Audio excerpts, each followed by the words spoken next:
I went, I can reach the world with my own voice, my own content, if I create good enough content. And you did that. It's fantastic. But that changed in about 2013, 14. That was one change. And then it happened again. And I think BuzzFeed lost a lot of their traffic. So is viral still really important to you, or that gig's over in terms of being predictable? It's a fantastic question, and the answer is it's completely over. It's over. There was a period of time where with many things, right? You've got to catch the waves at the right time as marketers, and they do that all the time.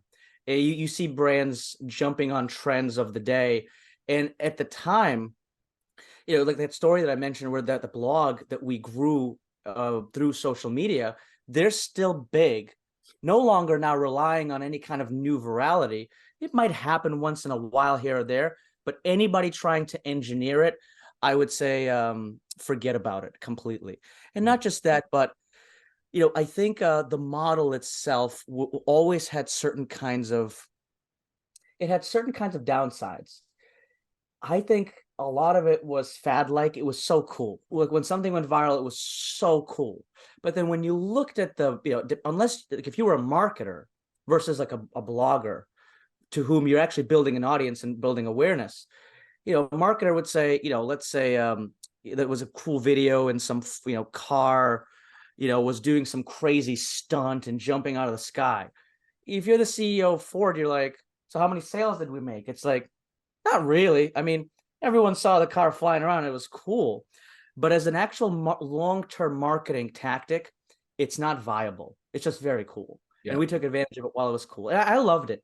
Just messing around. Once in a while, the rare situation was that some brand could leverage it in just the right way. They needed that for some reason.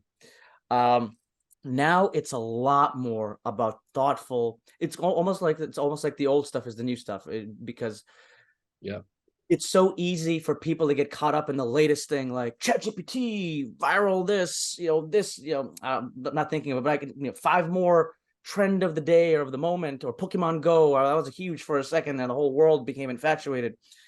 But the ones that actually stick to the tried and true, understand your audience, get to know them really well, like the insights, and really get to understand what they do, understand how to speak to them over time, multiple touch points, and really understand that customer journey will always win anyone over anyone's chasing the zeitgeist of the day.